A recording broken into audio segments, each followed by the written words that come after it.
When I came on board as the director for the Career Technical Agriculture Education Program, I was informed of an Amp It Up grant that we had with Georgia Tech and the CEISMC program. So through that grant, they were offering these summer STEM internships for high school students to go out and to be a part of business and industry, hopefully to see the relevance in what they're learning in the classroom and how it applies into the workplace.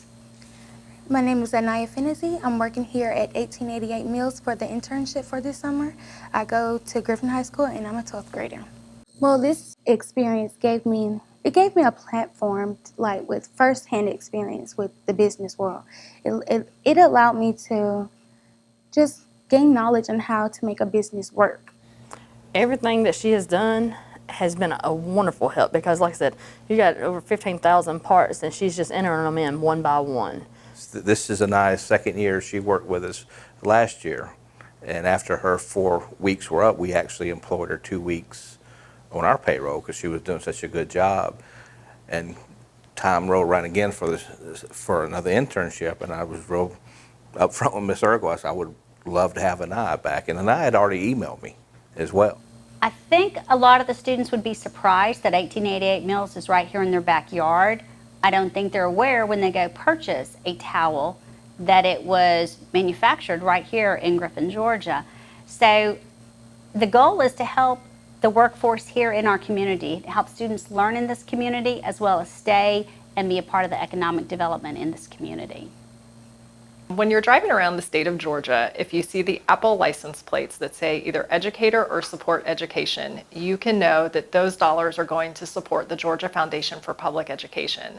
And those are the dollars that we've used to support the GIFT program this year and the placement of these teachers in rural initiatives. The foundation recognizes that there are not all the resources maybe that are needed in all of the rural counties around the state of Georgia. And as it relates to STEM and the future for careers, we are passionate about making sure that all kids across the state are equipped with what they need to be ready for those careers of the future. So making sure that teachers have what they need is the first step, I would say, in making sure that the children have what they need. So partnering with GIFT and the DOE through this partnership was paramount for the foundation as we look to make sure that all the resources that children need in the state are available to them.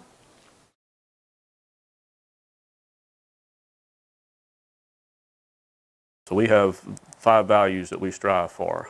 We have a proven safety culture, integrity and honesty above everything else. We profitable and sustainable business unit, as well as providing customers with value for their current and future needs. We also innovatively work with partners internally and externally, and part of that is working with our community. And one of the ways we want to promote that idea was through the GIFT program and partnering with Twiggs County and bringing in Mrs. Kennedy to work within our organization to learn a little bit more about the business and what we do so that she can take those skills that she learns here and teach those to her students so that, that they can go in the future and provide value to Cayman. Because we have a lot of STEM type positions here within Cayman, engineering, chemist, environmental science as well, applications scientists. And we want to get that interest early in their career so they can learn those things, capture that, and then bring it back into our organization in the future. This week I've been in the quality lab area. In the quality lab area, they have to meet a checkpoint for the customers, and each one of the departments that have a product to be made and be distributed has to go through the Q&A lab. In the Q&A lab, they measure for residue, they measure for the pH, they measure for the solid content in the products to make sure that it meets the inspection of the customer before it's shipped. There's so many ways that I can relate my experiences back to the classroom. The classes that I have from chemistry, physics, physical science, life science, environmental science. In the lab this week, I know with the pH content and looking at also viscosity, those are some things that I know that the students come across in all classes, kind of like the baseline for science. And just looking at the equipment and how they use it and how it's used industrial-wise, it kind of makes that small scale in the classroom bigger for them. So I'm looking forward to that lesson as well as a lot of other lessons with, chemical reactions, physical chemical changes with the students. My name is Angela Bates, and I'm the park ranger here. I'm in interpretation and education, and we're at Ocmulgee National Monument. Ocmulgee's history dates back to the Ice Age. Native Americans first came here during that time period, and so we can prove that they've been here continuously for the past 17,000 years. There's been different cultures live here, but around 900 AD, the Mississippian culture came here and built mounds that you can still see today. The largest mound is 55 feet tall, and when you stand on top of it, you can see downtown Macon. The GIFT program here, we have Jasmine Henderson, and she is working on a science-based activity. We are a cultural resource park, and we focus more on the history here than on science, and I think a lot of times teachers in school groups and even the public forget that we have all this science in the park. We do have 700 acres. So she's creating curriculum-based activities for children when they come here on field trips, and for the general public as well. It could be, biology-based, whether it's trees or plants, animals, things like that, and also astronomy. Astronomy was a large part of the Mississippian culture. They did, of course, pay attention to what was going on around them. And, she can use the science that she's seen here to use in her own classroom, because she does talk about the weather and explain how the Indians here used the weather and why they stayed here in her own classroom. And also the culture that's here. She can teach the kids about Native Americans, because when they go into second grade, they will study Georgia history. And maybe if she mentions it just a little bit, they'll be a step ahead of when they enter second grade, they'll understand it better.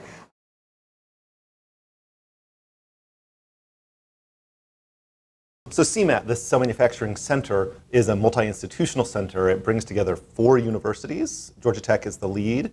Our partners are University of Georgia at Athens, University of Wisconsin-Madison, and University of Puerto Rico-Mayagüez. And we've assembled this team because we really need this complementary expertise to advance cell therapies. And the idea here is that this is a really promising technology using cells as a medical approach, but that it's really challenging to manufacture reliably. And so CMAT is about developing the technologies and building the workforce to enable cell therapies to reach their full potential. At 3 of our campuses this year, we have high school teachers coming into the research lab. So that's here at Georgia Tech, where there's 2 teachers, at UGA, and then at University of Puerto Rico-Mayagüez, where there's also high school teachers. And so what these teachers are doing is over the summer getting a really intense research experience. This is full-time, cutting-edge cell manufacturing research, helping advance the projects led by CMAT faculty, working with CMAT postdocs and graduate students to really understand what goes on in the engineering laboratories at these institutions. The GIFT program has been great for our lab. It's brought in somebody with a lot of years of experience as an educator, particularly one who has a strong focus area in the biotechnology and lab-oriented settings. He's been able to translate a lot of his knowledge that he has dealing with high school students and sort of the basic experiments that they do to teach fundamental concepts, and learn about some of the more cutting-edge experiments that we're doing to try to advance our knowledge of stem cell technology and how stem cells could potentially be used as a therapeutic in the clinic. Stan and I have been working together. He's been mostly, for the first few weeks, shadowing me and looking at the things that I've been doing in lab. And now we're moving on to the phase where I'm going to be teaching him cell culture, so things like changing media, passaging, and general care of mammalian cells. The value of me being in the Mortensen lab, stem cell research, it's invaluable to me as a teacher, because what it allows me to do is see what's actually happening on the ground right now. What technology is being used, what techniques have changed, and what really are the needs for students today to be ready for the workforce of the future. So it's invaluable for me to take it from the abstract and theoretical and really bring it home with a concrete and very applicable real-world application. So I can teach them the actual techniques that they're doing in the Mortensen lab and get them prepared for what they're going to be asked to do, both in college and then, in the workforce tomorrow.